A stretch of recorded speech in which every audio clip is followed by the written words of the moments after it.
Good evening. Hello. I'm back. Yeah, I was a bit ill last week. Just recovering, so I'll try and last the full hour tonight before my voice gives up. Still a bit croaky, but I'm here and excited to answer your questions about anything Subaru, basically. If you've not been here before, where have you been? This is episode 53. So the only live Q&A Subaru related stream on YouTube. So yeah, ask me anything you want, and if I know the answer, I will tell you my opinion of what the answer should be. But it isn't always black and white. You know, sometimes there's grey areas. So I will try and give as much information as I can. If you need me to go onto the laptop and show you parts of maps or whatever, then by all means ask technical mapping related questions or whatever, because I know quite a few of the guys that watch this are into self-tuning their own Subarus. So yeah, fire away, basically. To help me sort of identify what are questions and what are just comments or people saying hi, then if you can put a Q at the beginning of it, it really helps. Also, it's nice to know where people are from, because you know it's incredible how far this reaches across the world, and yeah, it blows my mind really. Right, drink fizzy water tonight.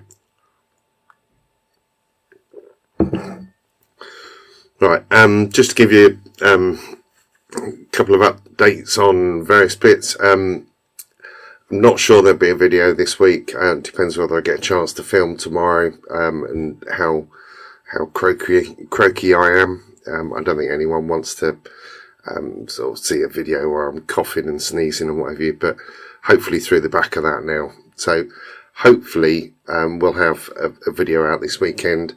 If not, it will definitely be resuming again next week. Yeah, right, okay, we're getting a few questions in. So there's going to be the turbo comparison. So what turbo for what power, spoiler versus power.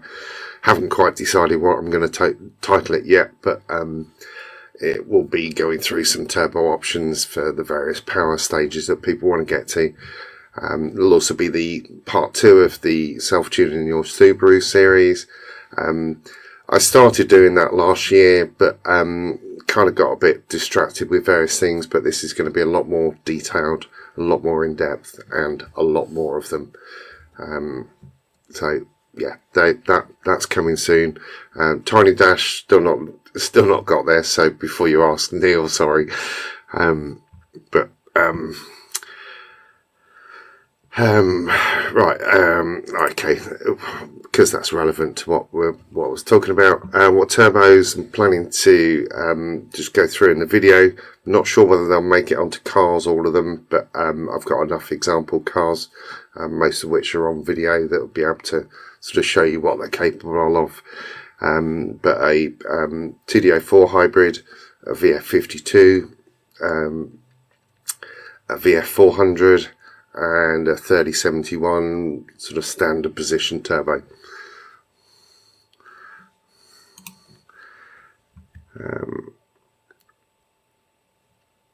Okay, right. Let's do this one first. Right. Hi Duncan, hi Ankit. What's the ideal oil pressure at warm idle? Is 14 to 15 psi within the normal range? 12 mil oil pump, EJ 207 block.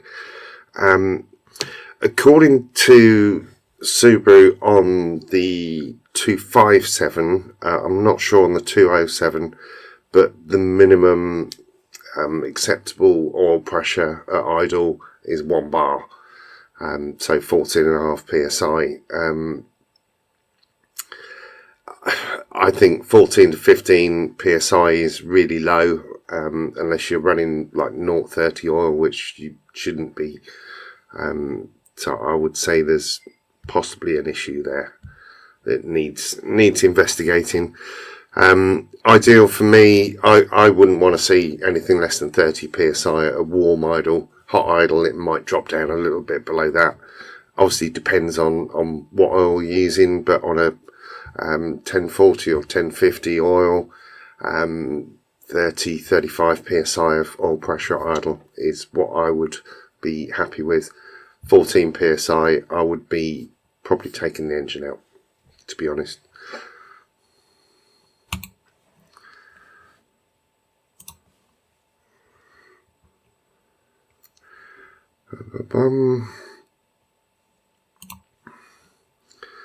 Right.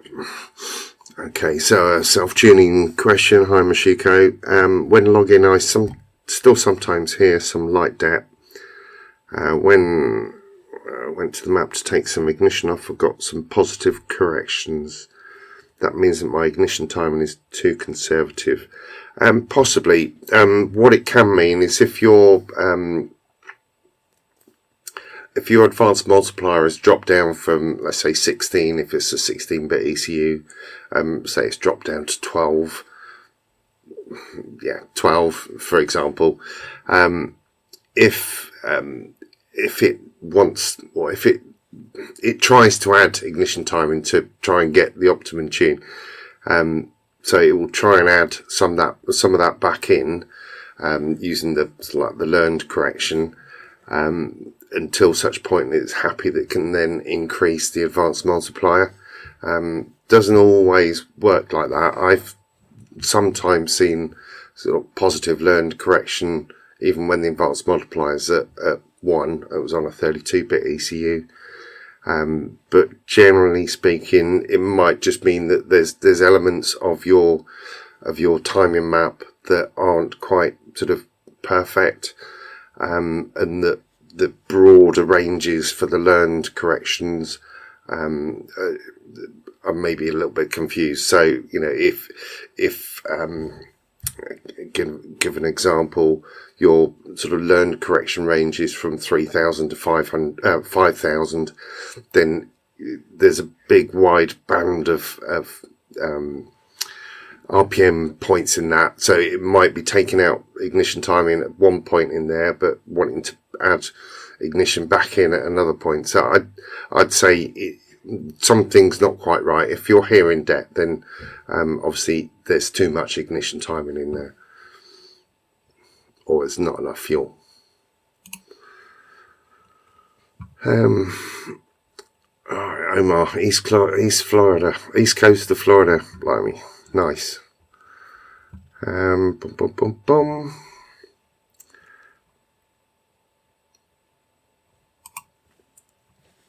LB, hey, from New Zealand, hi. Best way, God, it must be really early there. Best way to start the morning. What do you think is better between an EJ207 versus a 257? Better for what? Better is always a weird descriptive.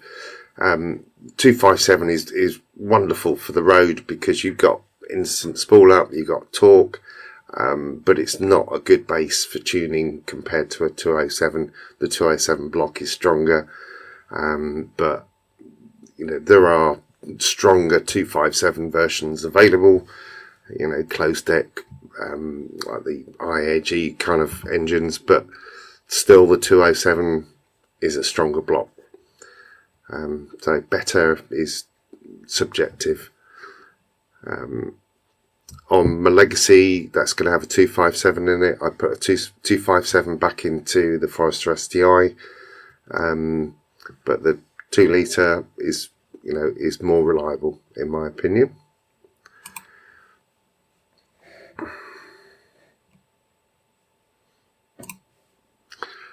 Yeah, I agree. I'd be taking the engine out at 15 psi idle. It might just be the oil pickup pipe. So you could try and take the sump off in situ. It's an arse of a job. It's even worse of a job to put the sump back on because the 4 bolts at the back of the sump are really difficult to get to, even if you lift the engine up a couple of inches. So personally, I'd be pulling the engine out taking the sump off and having a look at the pickup pipe. It might be blocked. There might be a fracture along the front edge of it, but it's not right, I don't think.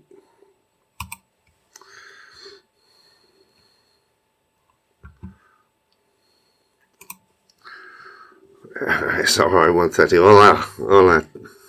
See, doodle. What the implications of putting the sports cat in place? Will I kill it? 2.1 stroker, 500 horsepower. Right, Phil. The sports cat will create more back pressure compared to, I think you've got full D cat at the moment, so it will create more back pressure. So at the top end of the airflow, i.e. high revs, it's gonna want less ignition timing. So putting a sports cat on there or any kind of restriction is gonna stop the engine breathing so well. So you would need to have the map adjusted to bring the ignition timing down so that it doesn't start detting. But aside from that, once that's done, shouldn't have any problems at all.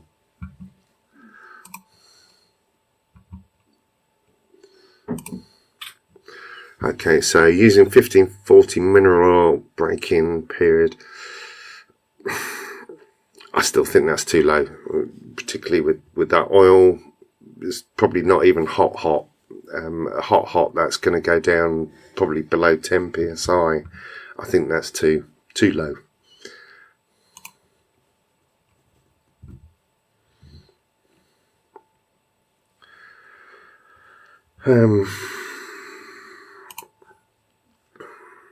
Can you make 300 horsepower on an EJ20 with a TD04? Yes. Did one yesterday. Yeah. Yesterday, blob eye WRX, standard engine, standard turbo, full DCAT exhaust, standard injectors, 340 fuel pump, front mount intercooler, made 307 horsepower. Injectors are at 96% injector duty, 1.35 bar maximum boost, but the turbo held boost quite well, and that was even on a standard 2-port boost solenoid. So yeah, you can do it. It's quite rare. In the 19 years that I've been tuning Subarus, there's probably not even double figures of cars, generally like blob eye WRX. There's probably less than 10 of those that I've done that have made more than 300 horsepower, so it's not a common thing. So I wouldn't want everyone to expect 300 horsepower out of a TD04. It is really unusual, but it can be done. I've done it quite a few times. 314 is the highest that I've had on a TD04 on a blob eye 2-litre WRX.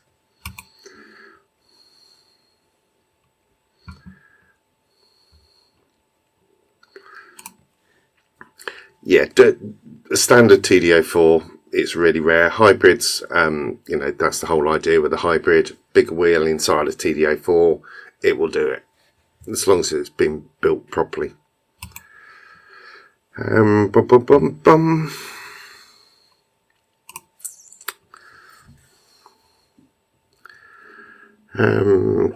a new 257 short block be made, tuned to be 100% reliable for 100,000 plus miles? Yeah, there's no reason why not at all. That's why I put one back into my Forester SCI. It had done 125,000 on the original 2.5 litre. So there's no reason it can't do more than that on 257. So yeah, there's no reason why you can't. It just depends on the power level and the usage. If you're thrashing it from cold, doing lots of track days, lots of high G, possible oil surge, fuel surge, then it's not going to last very long unless you're taking precautions. But there's no reason why it can't be reliable.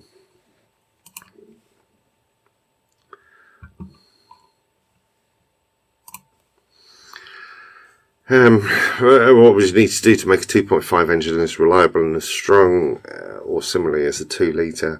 In my opinion, like a 2.5 litre sort of up to 450 horsepower can be reliable. obviously the standard pistons aren't particularly good. The ringlands are quite fragile, but beyond that, you need to take precautions for the inevitable flexing in the bores and the twisting of the block. So if you're holding the power back to, let's say, below 400 horsepower, then like if you're on forged pistons or 350, 370, that sort of region on the standard pistons, then that should be reliable.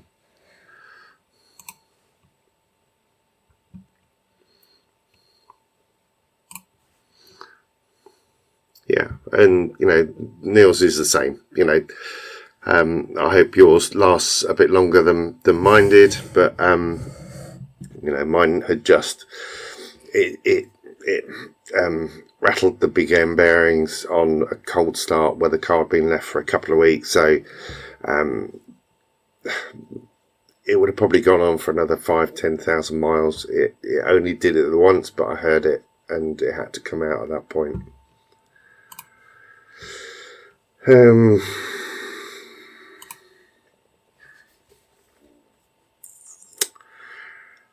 Hi Jack. Right, question: what kind of power can a stock V8 STI turbo maxed out? Is it worth upgrading to make over 400? Yes, it is worth upgrading. The standard turbo on those will make, on a good setup, good exhaust, front mount, is probably going to be 370 horsepower. A bigger turbo will obviously do more power. Most of the VF turbos top out sort of 370 if you've got a good one.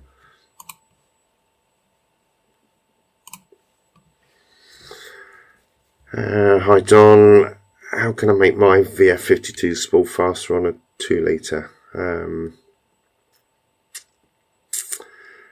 Westgate duty cycle is 90 on low RPM, spool starts at 3,500. That seems quite low, quite high RPM. Have you got an aftermarket up pipe on there? If you have, then a smaller up pipe would make it spool quicker. It might be that you need more ignition timing in there to actually help it in that early part, because it will actually generate more boost with more ignition timing sort of a bit lower down. So if you're tuning it yourself down there, try adding more ignition timing in the build up of boost, and it might just give it a bit more of a kick.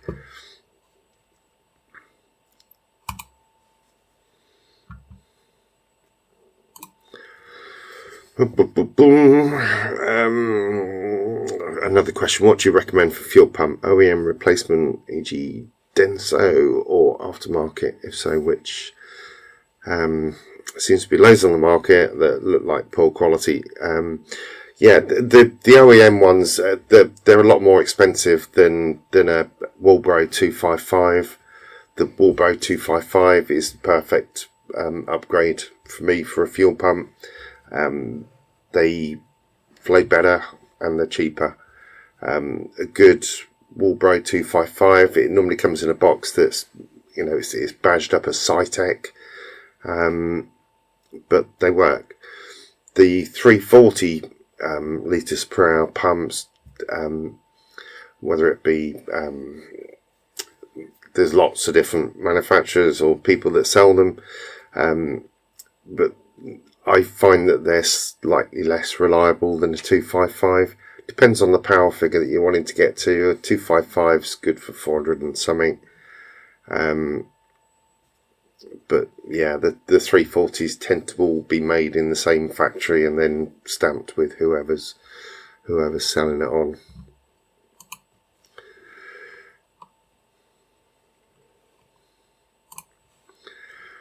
Right, hi Pat. Hey Duncan, what do you think of the gravity front mount intercooler and radiator for my EJ20 Blob Eye? The gravity front mount, there's a few guys in the academy that are running those. They work fine, absolutely fine. The core's fine, the pipe works a little bit flimsy, and the silicon pipe and the connectors are a little bit too skinny and not quite as good as they ought to be, really. But it is a cheap kit. But the core is fine, up to a certain power level. You know, if you're aiming for 600 horsepower, 700 horsepower, you need a proper front mount, like a proper a Perrin or APS or ETS or IAG, or you know, a proper make that's going to cost a significant amount of money. But 400 horsepower, 450, maybe even 500 with a gravity front mount is fine. You just probably ought to replace the silicone hoses. The standard rad I think is absolutely fine, so I don't think there's any benefit personally in changing the radiator unless your standard radiator is blocked or split. I don't think you get any benefit, and a lot of downsides, because there's a lot less room down the front of the engine. You've got to relocate the expansion bottle, and the quality of the welds and the joins are not up there, in my opinion.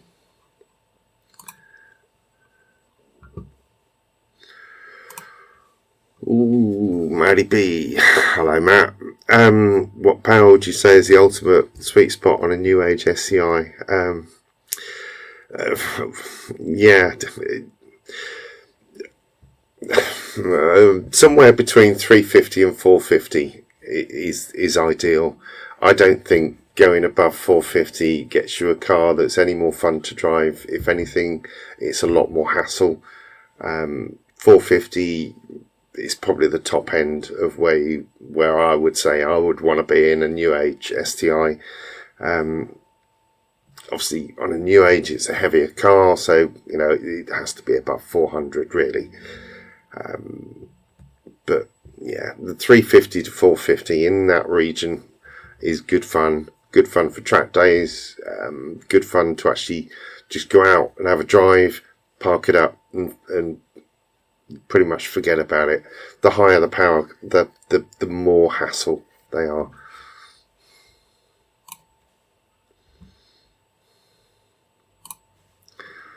Yeah, you know, people get carried away putting the 340 pump in, where the 255 or 290 is absolutely fine. There's no reason to, in a lot of cases, for people to be fitting the bigger pumps.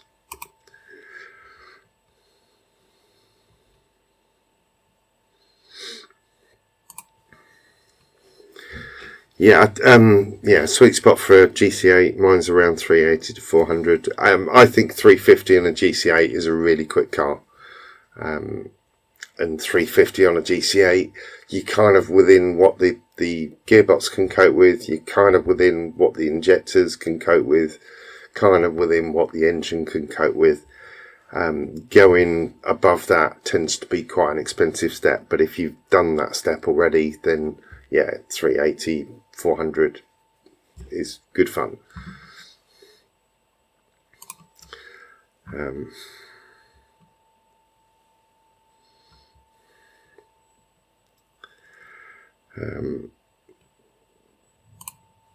So 6 speeds fitted, running top feeds. Yeah, so yeah, you've done those steps. So yeah, you might as well run a little bit more power. It's just a turbo choice.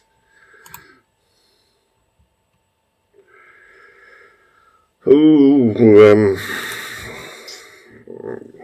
how many miles do you recommend for a road car between engine and diff oil changes?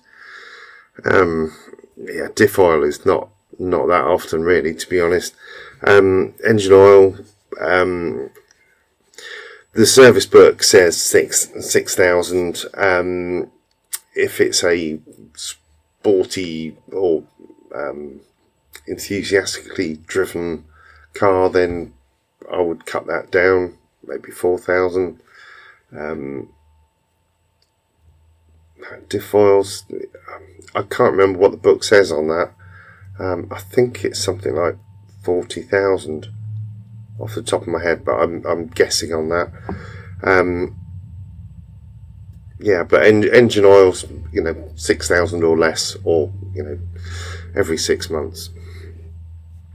On my Forester SH, it gets an oil change every month, because I'm doing sort of 4,000 to 5,000 miles. Well, actually no, is it every month? Every other month. Yeah, about 3,000 miles a month at the moment.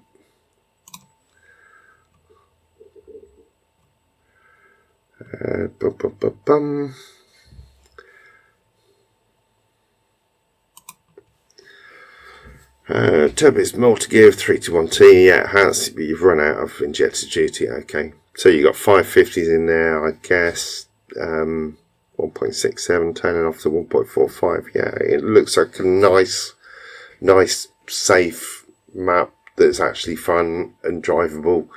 You go too high on the power, and they're actually less fun because you can't actually put your foot down for that long.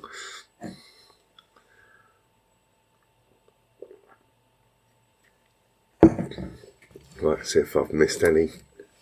How are we doing time wise? Right. Boom.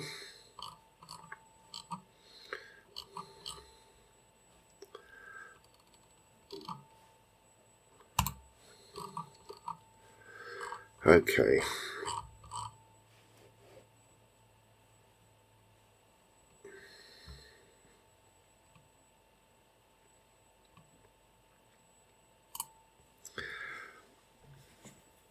Right. What's the max power you generally run on a WX STI 2009? Right, okay, so the big wide STI intercooler, you can get above 400 horsepower on it, but like, let's say for example you've got a 450 horsepower turbo. With that top mount on there, you're probably dropping 30, maybe 40 horsepower out of the potential. So rather than making 450 from that turbo, you would make 410 or 420. So, and beyond that, it starts to really sort of take into effect because it can't get rid of the heat.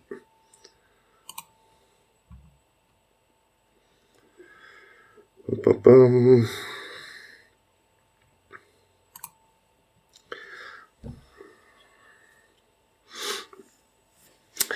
Yeah, hi Ryan. What's your opinion on horsepower rating for standard head studs and ARP head studs? My opinion is a JDM STI will do 450 to 500, so therefore the standard head studs have got to be good for that sort of horsepower. Or the head bolts rather.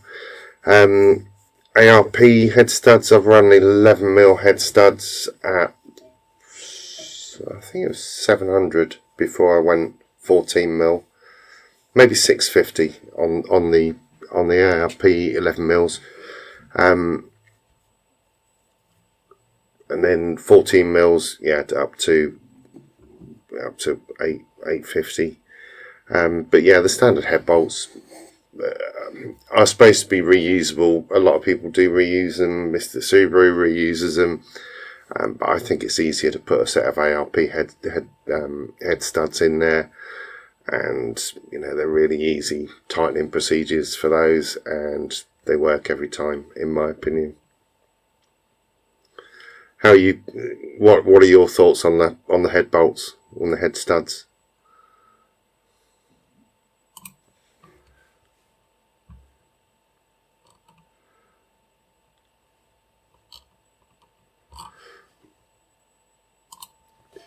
There's always a delay, or like the live, like you might have typed something in there, but it doesn't show on my screen for about 30 seconds to a minute in some cases. There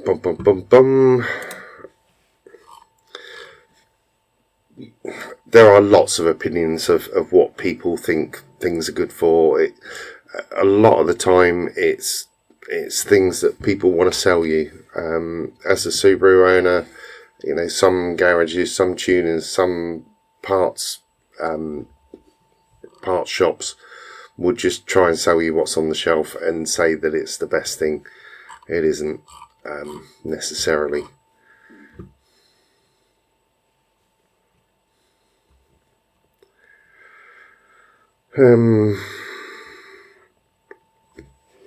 Oh yeah, that's okay. Very well. I had this discussion with someone the other day. What's your opinion on car covers for a Subaru left standing outside? Read reviews about them damaging paint. Not tuning related, doesn't matter. It's Subaru related or car related. It kind of traps the moisture inside. I think they rust a lot quicker.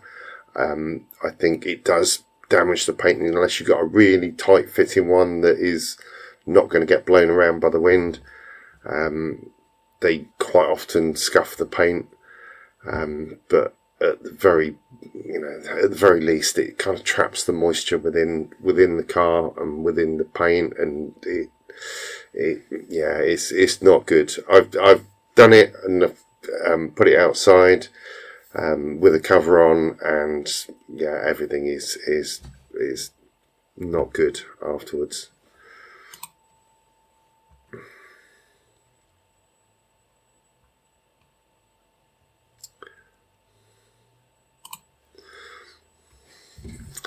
Yeah, 450s on standards. Yeah, I don't see any reason why you shouldn't, because JDM STI will do 450 with the standard engine, unopened, untouched. We'll do that, no problem at all, with a good tune. Obviously, ARPs, they'll. The biggest problem is people putting ARP head studs on a 2.5 and expecting 700 horsepower, and then blaming the head studs when the head gasket goes. It isn't the head gasket going, it's the block wiggling and the two surfaces kind of fretting the gasket away until such point as it eventually fails. I think with the 11mm, I think I'm trying to think of the guy's name. He used to run them at 720, 730 horsepower. It'll come to me as soon as I finish the live stream. But 11mm ARPs or the 14 to 12, they're really good if you've got a block that's machined for 14s and you don't want to machine the heads. But the 14mm, the amount of torque that you need to smash those down in is huge, absolutely huge. But I like the ARPs because it's like 30, 60, 90 done.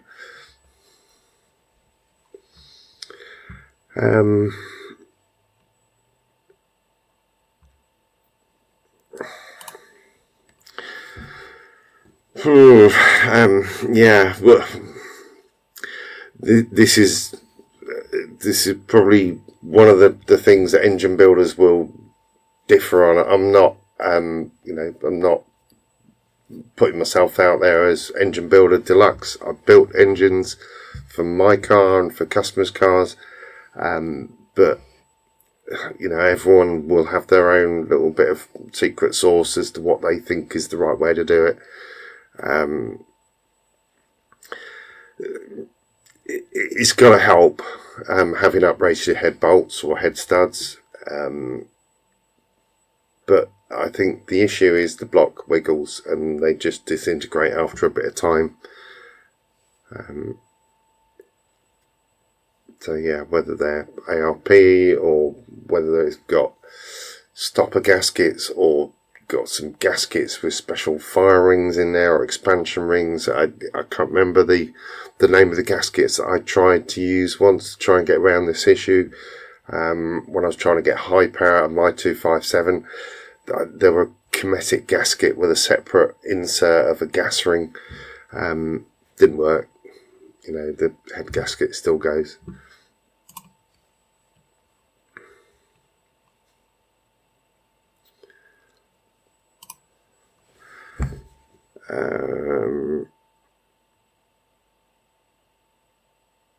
Oh, okay. The brake thing. Yeah, there's loads of those. Have a look on eBay, Patrick. If not, I'll buzz you a link on Discord. I'm trying to think of the ones that I put on. Cusco do one, I know.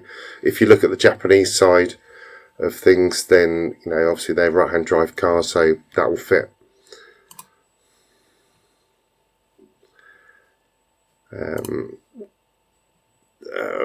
I'll buzz you a link.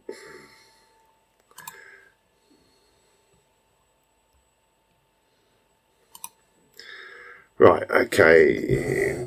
Tomislav. I'm not going to pronounce the surname.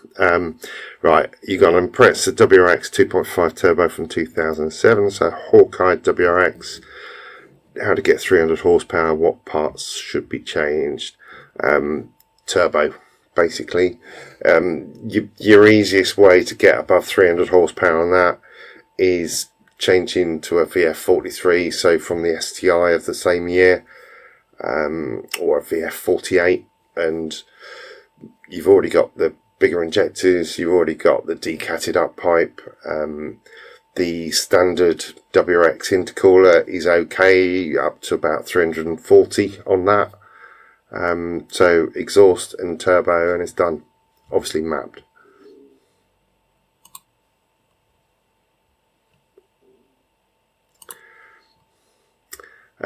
Yeah, I think boost pressure does play an impact, but it's cylinder pressure really that's the bigger thing. That where you get big spikes of cylinder pressure is going to put a strain on head gasket. But yeah, all kinds of different things.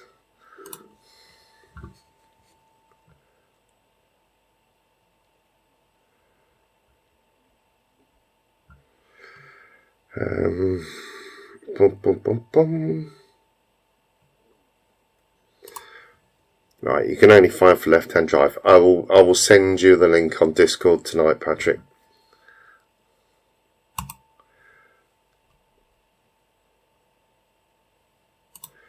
Right, Mashiko, sorry for bringing it up again. It's alright, don't mind. I get an awful lot of repeat questions on here.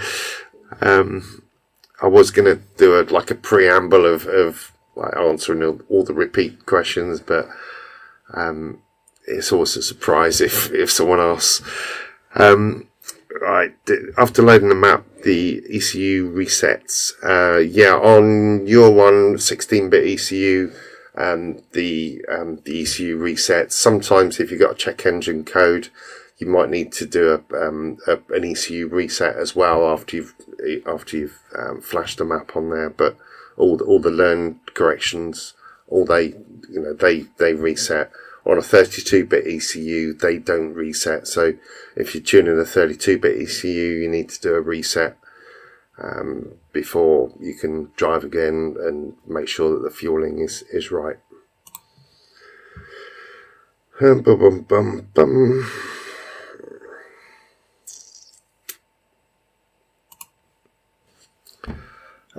Have you mapped any cars using the Chevron Motorsport top mount? I have two types of top mount. I don't think I have. They're supposed to be very good, but they also are incredibly expensive. I think they're always going to be worse than a front mount. So, is it worth the money for something that isn't going to quite do what you want it to do?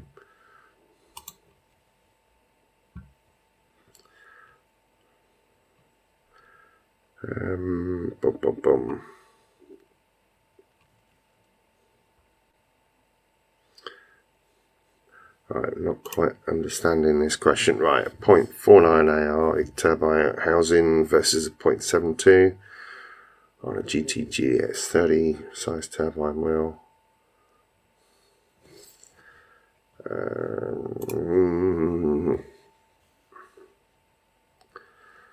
Yeah, a smaller housing is going to spool up quicker, but it might choke it at the top end, so you might get less top end power out of it. But it depends what you want out of the car, how you want to drive it. It's your car. But yeah, I would say, yeah, it would give you the kick sort of lower down in the revs.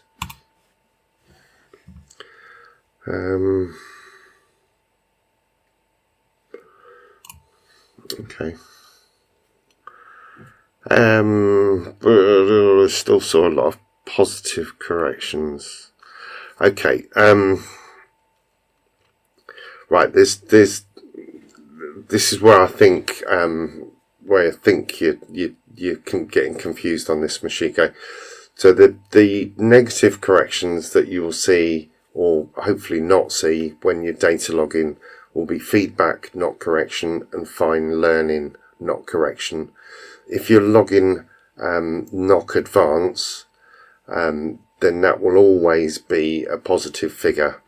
So that will be basically what is in your knock advance map. So you've got the base timing map and you've got the knock advance map. If you're logging what's in like the knock advance, then it's just going to tell you whatever the value is on that table. It's a worthless thing to data log because you've already got that information.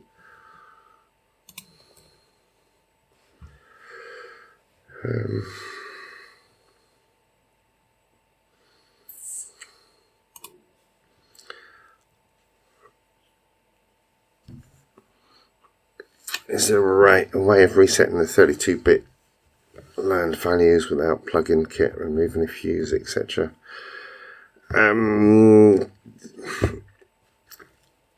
not sure, to be honest. I'm not sure. I've never needed to. I'm sure disconnecting the battery for a period of time will do it, but just get a little OBD reader and just reset it with that is probably the easiest thing to do. You can pick them up on Amazon for 20 quid. Just carry it in the car, reset the ECU, and job done. Or if you're data logging with ECU Edit or Run Radar, you can just reset it in the software.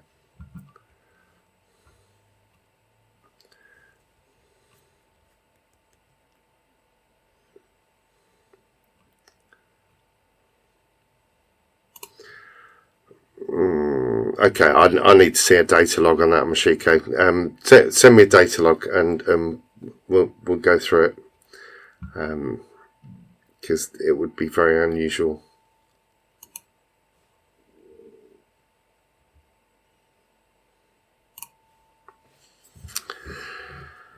Ooh, good question, Ben. Hi.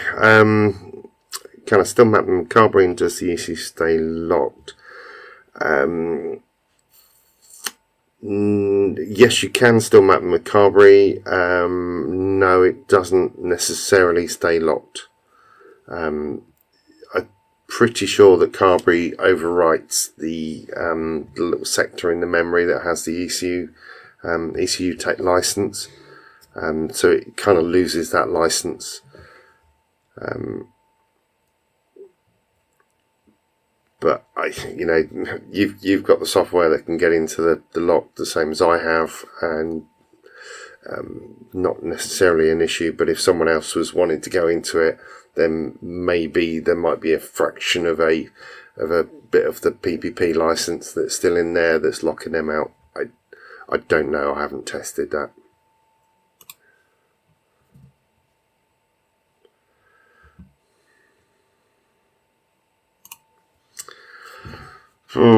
Kristaps made about 560 on 0.72. Do you think you get close on a 0.49?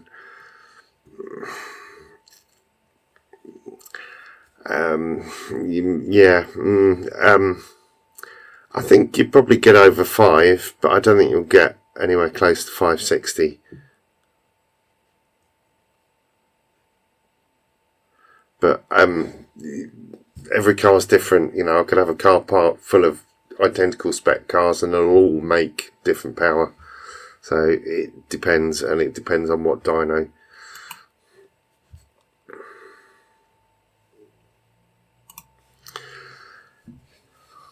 Right, does no cats affect gas mileage? No, and not in my experience it doesn't, because the car's going to run as efficiently as it can anyway, like for a Subaru.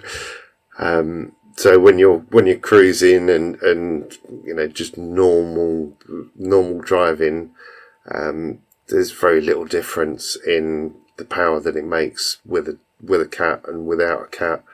You might be able to get slightly more ignition timing in without a cat, and therefore it might make more power for a given load. So you might need less throttle while you're cruising at, let's say, 3,000 RPM. So it might be even slightly better on fuel economy with a decat than it is with a cat. But it might be the other way around. I don't think it makes a difference, to be honest.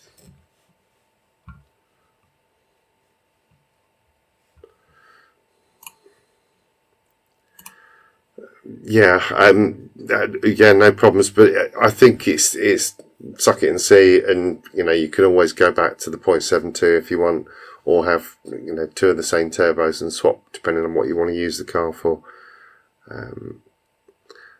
It's not quite as easy with a bolt-on turbo as it is with like a V-banded turbo, but try it and see whether you like how it drives.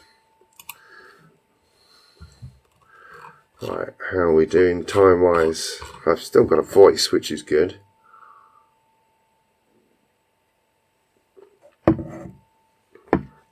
Hopefully in the very near future, in these sessions, I will have guests on where both of us will be answering questions, so it will give my voice a chance to recover, and will hopefully give you something new, like different opinions, and we can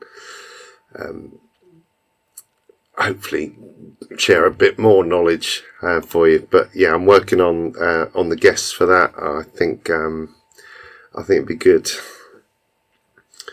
Hey Kellen, how you doing, mate? Right, okay, if there's no other questions, I will probably aim to call it a day. If you've got any other questions, pop it in the comments below, and I will answer them over the course of the next few days.